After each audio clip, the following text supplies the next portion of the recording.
Hey guys, welcome to today's episode. And we have Bryan Adams with us.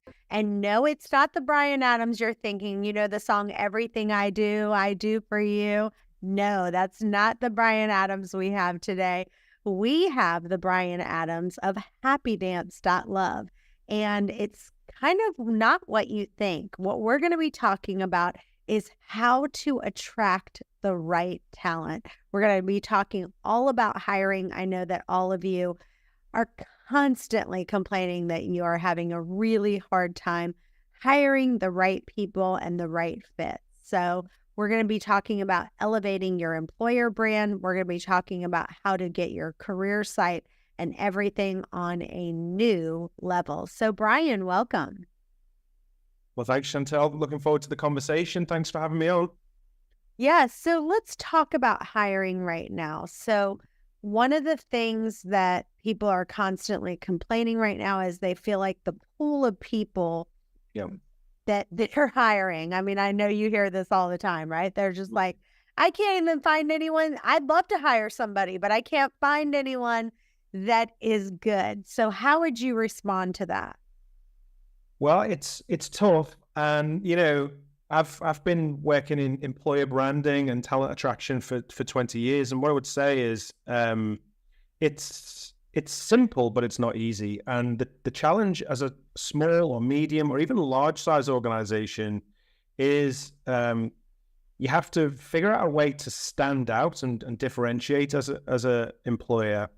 You need to make yourself and position yourself more relevant to your talent audience than your competitors, and then you need to be memorable. But one of the most surprising aspects of talent attraction and employer brand, Chantel, is the strategy is usually backwards. Most organizations set out to try and become the most attractive organization to talent. And the secret I've found in 20 years of doing this with companies like Apple and Nike and Glassdoor and you name it, is you should set out to try and repel more people than you do actually compel towards your organization, and be upfront about the challenges that you're going to face, because that actually makes you more desirable to the right type of talent, and it gets attention in the right way as well, which but it can sound like a misconception to begin with, but that strategy actually works. So give us some very specific examples of what you mean like by that. What would that be on your website? What would that look like on your website? What would that look like when you're having that initial interview? Yeah, so if you think this, my favorite game to play with an organization is, if it was your job to dissuade somebody from joining you and you couldn't lie, what would you say? And it's usually quite easy to answer that question, like, oh, there's no work-life balance here, or there's no structure. You need to be able to figure things out yourself. And, we've got a lean team and it's relentless deadlines. That sounds like it would put most people off, and it would put a lot of people off. But actually, if you lean into the stories behind those things, it's usually the secret to finding the source of the most passion and pride of an organization. Because if you're allowed to tell stories of how you thrive and how you achieve great things under the actual circumstances that are around you, not only as an employee do you feel like you are appreciated and heard and acknowledged, so it's more of an authentic, genuine story, but then you also get to ask, well, why do you do it? And then they'll tell you about the sense of achievement and fulfillment and the sense of purpose and impact and belonging. So you get the full story of A, what it's really like, and B, how people find incredible value. So when we were with Apple a few years ago, now there's an example of an organization that will tell you, look, there's just no work-life balance here whatsoever, which of course may put off a lot of people. But when you ask the people of Apple, well, why do you do it? First of all, we spoke to engineers. They would work inside of Apple's headquarters 14 hours straight. They'd go home and carry on coding because they were just obsessed. So there's a certain type of people that are just ideally matched to your culture. But the reason they do it is It's a very competitive environment where you get to find out your true full potential. You're pushed to become the best version of you very quickly.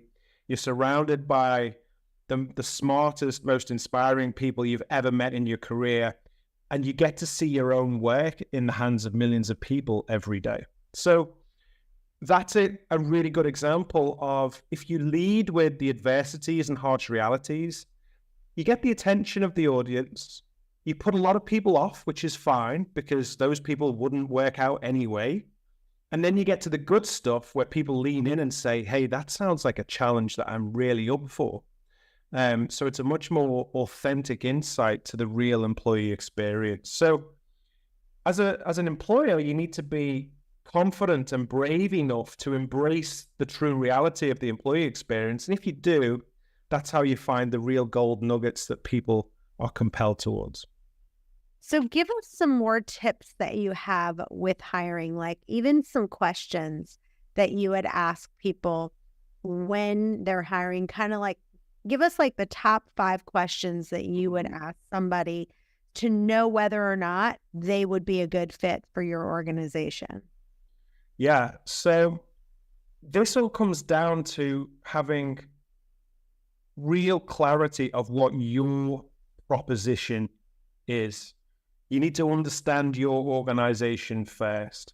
So if you establish something like, you need to be a self-starter, you need to have real resilience, you need to be okay with a lack of work-life balance, or you need to be fairly outgoing here, or you need to be able to take candid feedback and be pushed to continually improve. Armed with those insights, you can then create questions to be very upfront and revealing about the employee experience, and create propositions that I call the give and get of employer branding, and ask a candidate if they can give you examples of showing those capabilities and strengths. So unfortunately, it's not a one size fits all. You have to understand your organization, and then be brave and confident enough to talk about the employee experience and craft questions that are matched around those, really. But what you're looking for is the capability, and the character and the traits of a candidate, and how they match to your specific environment. So talk about, let's give some other examples. So let's pretend that there were, besides work-life balance, think of some other issues that people have. Then based on those issues, come up with some questions that they would come up with to make sure that that person is a right fit for the organization. Okay, so in some roles, you've constantly got to manage up, and you've got to educate people who are more senior than yourself. Now, that's a challenge for some people. So you could say, how would you handle a scenario where somebody senior or your boss has asked you to do something based on some information that you don't agree with? How would you tackle that situation? And then you're looking for a response that gives you an idea of, would they thrive in that environment? Do they have emotional intelligence enough to tactfully deliver the insight? Do they have the strength and character and the resilience to be honest, or would they just be quite passive? So it's that type of thing where, if you know your own culture, you can create scenarios and see how your candidate might respond. What about managing people? Let's just shift gears, just in your own, anything that you've learned, or some tips that you could give people on how to manage them better so that they would stay happier where they are? So I think in this day and age, and one thing that we're seeing, whether it's an organization with 50 people, 1,000 people, or 100,000, is there's more challenges around middle managers. Like it's a real aspect of a lot of organizations, especially in this world where there's a lot of remote working. And I think one of the trends that we're seeing is a shift towards more leadership than management. And the key thing is demonstrating the destination and being very clear on where you want people to arrive, and the end result, and then allowing them the space to figure out how they get there themselves. And I think avoiding micromanagement and work for yourself in this day and age, that's a theme that we're seeing quite a lot. That's so good. Give us one more tip that you would say for managing people that you've learned that has been successful for you.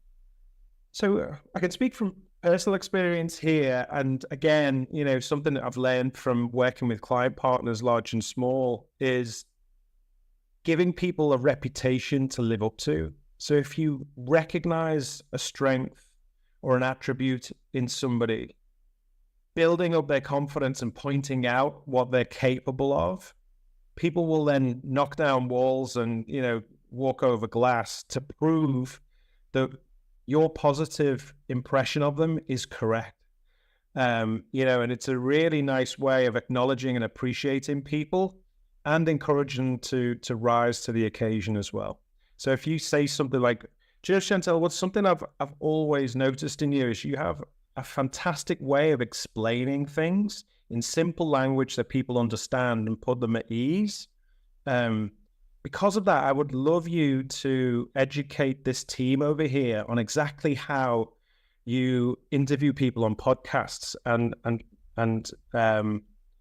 put them at ease and encourage natural flowing conversation.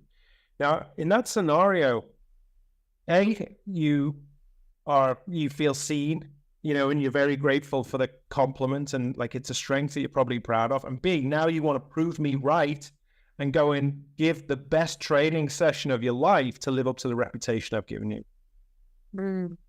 Let's talk about job sites. So obviously we know, Indeed is big, LinkedIn. Tell us about so for you, if someone wants to go ahead and start attracting those people, what are the things, the steps and places that you suggest they go and do to market for that position? Yeah. So I guess disclaimer that the tech company that I run now, happydance.love, is an enterprise level careers website platform. So we build careers sites for brands like Canva and General Motors and Salesforce and Peloton and so on and so forth. So when you go to brands, big organizations or mid-sized organizations websites, that's Happy Dance. And one of the things that we see is really important these days is if you bring in traffic from Glassdoor, Indeed, ZipRecruiter or whatever, that branded candidate experience is really important. You've got to make a great first impression. If you can tailor the experience to be more relevant, so if it's an AI engineer, they landed an engineering place on your website, you want those jobs to be about AI engineering. You want it to be about the place that they're looking for a role. So it might be Chicago or Seattle or, Austin or wherever. You want it to talk about the culture and the proposition of your employer brand and engage with that candidate with content that they really care about, that's captivating and compelling. And ultimately, you're hoping to drive a level of candidate applicant based on that branded experience, and the candidate experience by design is something that we really focus on that makes a huge difference. Leveraging technology is, of course, a big part of this, but the good old-fashioned art of authentic storytelling is probably what makes the biggest difference, actually. So let me kind of understand. So, for example, with our company, if you want to come to our regular website, like as a buyer or seller, you'd go to canzel.com. If you wanted to join our company as an agent or as an employee, you'd go to joincanzel.com. Or like at Canva, I think theirs is something like Like life that. at Canva, lifeatcanva.com/jobs or something along those lines. So what you're saying is that your company would create the site, like for mine, since the employees and the agents go to joincanzel.com, the website that you guys create would be the Join Canzel, or you'd help Apple create their career site. Is that correct? That is correct. So Life at Canva is a good example. That's a website that we've designed and built based on their branding, and we've integrated with their vacant job board and, so on and so forth. So that branded experience is one that we've created, yeah.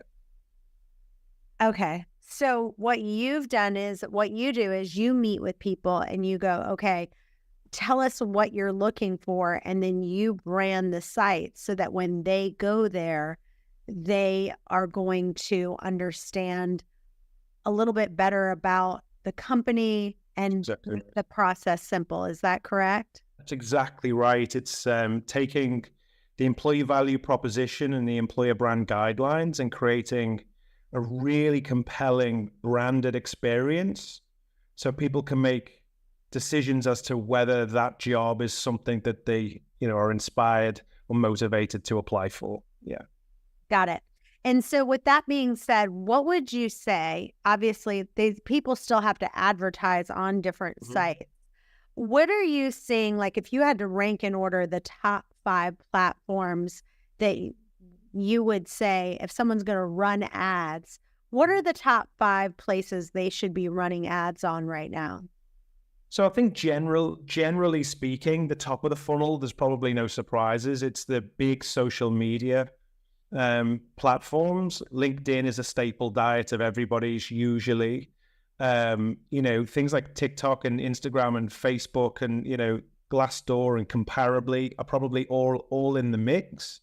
Indeed, ZipRecruiter deliver volume, but not necessarily quality, because it's literally, the branded experience of that isn't great. What we're seeing more of is when you get your talent audience divided into segments or personas, as we call them, you can start to understand, okay, so people ideally, like marketers or strategists who are ideally matched to Patagonia, you might actually start to advertise in outdoor communities and places where it's ideally matched from a cultural perspective. So the more niche community you can find, based on the insights you have about your talent audience, the more success that you will have, but you're always going to have those general sites like Indeed and Glassdoor and Comparably, etc., to bring in the volume. But if you really want the best talent, segment the audience and go where the talent is. Most organizations want passive talent, not the talent that are searching on job boards. So, it's simple, but it's not easy. Awesome. Well, this has been great. Tell listeners where they can find you and where they can follow you. Sure. So you probably won't forget my name, Bryan Adams. You can search for me on LinkedIn, or if you go to happydance.love, then you can find us in both places. And if you're interested in give and get employer branding, you can search for that on Amazon. It's usually the #1 bestseller for employer brand. Awesome. Well, you guys stay tuned. We've got another episode coming up in just a few. Bye-bye for now.